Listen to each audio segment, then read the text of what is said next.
He presents the second of a new series of programs under the auspices of the Council for Democracy with Rex Stout, distinguished parent of the even in the interlocutor's chair. Ladies and gentlemen, Mr. Stout. Thank you, Milton Cross. On this program, we are reviving the old American Cracker Barrel, center of the forum in every crossroads store, sign and symbol of free discussion. Authors and journalists swap ideas with us and tell us things that sometimes don't get into their books and articles. On this radio Cracker Barrel, we speak of liberty. One of the toughest things in the world and the hardest to kill is a good word. And one of the best words we have is liberty. The men of Vichy have erased it from the motto of France. The French people will someday put it back again. For it can still quicken the blood of a man and put fire in his eye. It is still one of our sweetest and toughest words.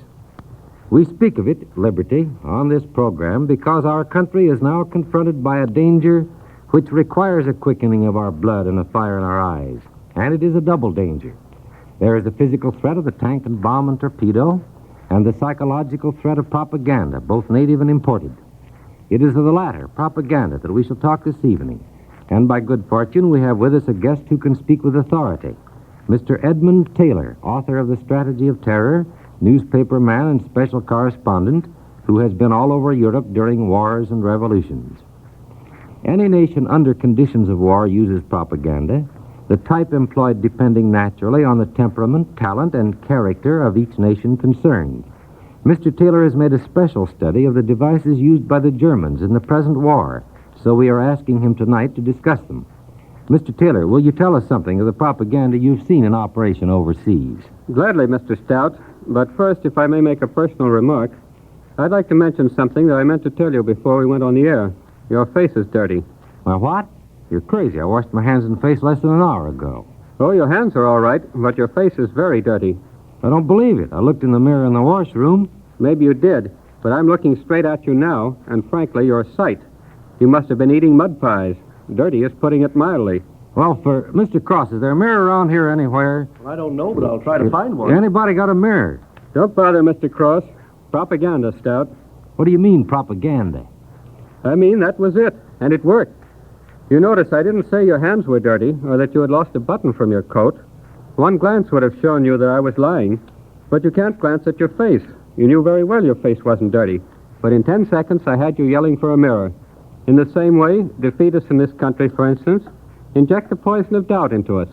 They aren't stupid enough to try to persuade Americans that they are cowards and quitters, or that their Navy is no good. More shrewdly, they did it into us day after day that the Nazis are too hot to handle and that the British are already licked.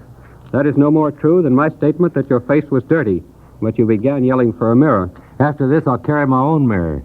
But are you saying that all propaganda is merely a pack of lies? By no means. For instance, if your face really had been dirty, I would have said, Mr. Stout, you're black in the face. You must have the bubonic plague or something. You would have looked in the mirror and then called for a thermometer. That's just how the Nazis work. They announce victories in the Balkans, which are true. Then they say this proves that the democracies were doomed before they started to fight, that the trend is against them. In the same way, Hitler's armies stamp out democracy in Europe, and Nazi propaganda says, you see, Europe has discarded democracy and gone fascist. They can't stamp out our democracy by force, so they try to talk us out of it. One day they tell us democracy is inefficient, that we do nothing but argue and have no discipline. The next day they say the trouble with us is we're not a real democracy, just a Pluto democracy, a dictatorship of plutocrats, which oppresses the masses and has no respect for human rights. Well, even the Nazis can't have their cake and eat it, too. But if people in America fall for that poppycock with the nearest German tank 3,000 miles away, it must be even more effective when the tank is around the corner and the plane is over your head. You've been as close as that to it, haven't you? Yes, I think I can say that I have, Mr. Stout. I was in France before and during the collapse, and I can assure you that adroitly handled propaganda can be just as effective a military weapon as a piece of artillery. I believe you. While it can't blow up a bridge, it can blow morale into fragments. And it can operate even more directly than that. In that awful mess in northern France, one trouble with the French army was that it could not move from here to there. You can't drive tanks along a stretch of road that's clogged with 100,000 panic-stricken old men and women and children with carts and baby carriages and bicycles. And they wouldn't have been clogging the roads if the Germans hadn't put them there by creating the panic that drove them out of their villages. They did it by spreading the propaganda that they would all be murdered, or worse, when the Nazis came. How did they do that? Radio, fifth columnists, that wasn't hard. It didn't take more than 2 or 3 trained alarm spreaders to a village to start them going. It wouldn't have been a bad idea to have a couple of trained alarm quieters on the job. Sure, but that's one trouble with really ingenious propaganda. You can't combat it ahead of time. That particular trick will never work again, because now they're on to it. If the Germans ever get to Britain, they won't find the roads clogged by anything but barbed wire, tank traps, landmines, and guns. If they get to Britain, what about their secret weapons? Last spring, an awful lot of Americans were persuaded that the Nazis had so many irresistible secret weapons that they hardly knew which one to use first. Did the French and Belgians swallow that, too? Most of them did. I remember particularly the fairy tale about that Belgian fort, Eben Email. Yes, that was an amazing performance. Amazing because the Germans, who based their national pride on their military prowess more than any other people, gave the credit for the capture of that fortress to a secret weapon, when actually it was a military exploit of unsurpassable brilliance and audacity. It was an achievement that any army would have been proud of. But they took it away from the army and handed it to Goebbels, so that he could scare the daylights out of the French and the British, and apparently, from what you say, Americans too, with a lot of hooey about secret weapons. That was tough on the army, and it was pretty slick. But any psychology primer would tell you that a terror of the unknown is harder on the nerves than of anything known, no matter how bad it is. I wonder why they didn't make more use of the secret weapon bogey in specific instances. They did on some occasions, which perhaps never reached America. As an example, a fellow I met in Paris. Now, he was an intelligent man, but to show you what propaganda can do with the people already in a state of nerves, he came to me one day with the real lowdown. He had picked it up in Brussels. The Germans had invented the perfect devil of an explosive. It had everything, including perpetual motion.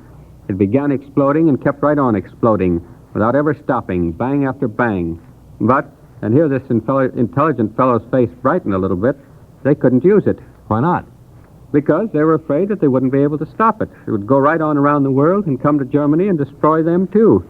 According to my white-faced friend, they were guarding it with fantastic precautions and keeping it for their ace in the hole. They wouldn't use it unless things got hopeless, but if that time ever came, they would touch it off. That strikes me as really slick. Naturally, if you believed the Germans had that up their sleeve, you wouldn't want to do anything to make them hopeless. Sort of reverse English. They often use stuff with reverse English. As, for instance, the line they took in Poland. The Polish army was getting licked by tremendously superior equipment, especially airplanes, but the morale of the people was still amazingly good. So suddenly, here comes, by radio and word of mouth, news of great Polish victories. Came from where? The Germans? Sure. The idea was to elate the Poles, fill them with hope and joy and pride, so that next day, when the real news came, the bitter disappointment would tear them to pieces. And finally, it did. It did.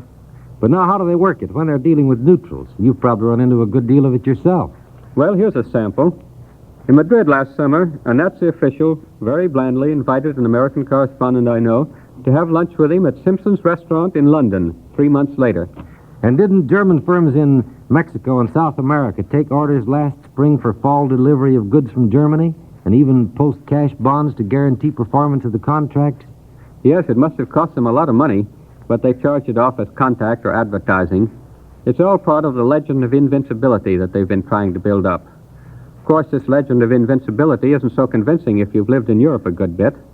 The joke of it is that the Germans, like the Italians and the Russians and all Europeans, still believe in their hearts that there is nothing in the world like Yankee efficiency, and their new orders and revolutions are simply clumsy attempts to adapt American methods to European conditions. America today, as for decades past, is the hope of one half of Europe and the dread of the other half. The real reason why the Nazis have a mortal hatred of America, why they know they can never be safe while America exists, is that they realize their slave economy cannot compete with our free economy, that their political system cannot exist in a world dominated by American industrial strength and the American spirit of freedom. The fascists are powerful, but they themselves fear the power of America. In other words, some Americans have less faith in our own democracy than the enemy has. Yes, and yet the overwhelming majority of Americans believe in their country and believe in democracy, know that America is the strongest force in the modern world, and that democracy is what makes us strong. No propaganda in a machine in the world can ever talk Americans out of believing in democracy. I feel absolutely sure of that. But propaganda can momentarily confuse and discourage us and get us quarreling among ourselves, while a foreign enemy is preparing an attack against us. The effects of such propaganda can't last very long, but they can last long enough to inhibit our defense effort and give the enemy a big initial advantage in his attack on us. Take that question of quarreling among ourselves, setting group against group. That was certainly one of the Nazis' best methods of recruiting fellow travelers in Europe before the war. I saw it myself in Yugoslavia in 1938, in the fall. The Nazis had quite a hold down there, did a tremendous business. One day when I was talking to the foreign editor of a semi-official paper, the advertising manager walked in and laid a pile of papers on the editor's desk. The editor turned to me and explained that this was material covered by an advertising contract. A German firm had bought large amounts of advertising in the paper, and to get the contract, they had to agree to run, without comment, a specified amount of anti-Semitic material prepared in Germany. You mean with Nazis, anti-Semitism is a weapon, a factor in military strategy. They're trying to use it here right now. Yes, and if they can work up a certain amount of anti-Jewish feeling and tension here, they have persuaded some Americans to identify themselves, unconsciously, with one of the basic elements of the Nazi doctrine. You just can't be an anti-Semite and believe in democracy at the same time. And if anti-Semitism made any headway in this country, it would divide us and weaken us, playing into Hitler's hands. They're working in the same way with other minority groups, trying to stir them up against each other and make us suspicious of them. Of course, the object all the way through is disunion and paralysis. Mr. Taylor, as an expert, what do you think we can do to combat all this propaganda business? I'm afraid far too many of us think that there's some sort of patent remedy against propaganda. Well, that just isn't so. You can't stop propaganda these days. It's put out in too many devious and different ways. Shortwave radio in colored news stories from Berlin, facts exaggerated into terrifying rumor. We can't stop it, but we can stop being frightened by it. In the long run, the only effective defense against propaganda is to be so intent on fighting our own fight and winning it that we haven't time to worry about what the other fellow is saying. The only thing we need to fear is fear, and the only way to conquer fear is to do your duty. That's the reason why, in my opinion, neither propaganda nor bombs can break England's morale. And you can't tell me Americans are less brave than Englishmen. But perhaps we worry too much about the day-to-day progress of the war. Right. And doubtless that is why there have been some faint hearts lately. I've actually heard the Yugoslavs, for instance, denounced for having had the incredible stupidity to fight. Yes, there were plenty of flowers for the brave and noble Serbs before the battle started, but the minute they started dying for their ideals, they became just suckers to some people. You can't believe in democracy and believe at the same time that a man who is willing to die for it is a sucker. Thank you, Mr. Taylor. Ladies and gentlemen, our guest this evening has been Edmund Taylor, newspaperman, foreign correspondent, and special student of the effects of propaganda. All countries at war use propaganda, the type employed depending naturally on the temperament, talent, and character of each nation concerned. Mr. Taylor has discussed the propaganda methods used by the Germans in the present war. This is Rex Stout, saying goodbye until next week.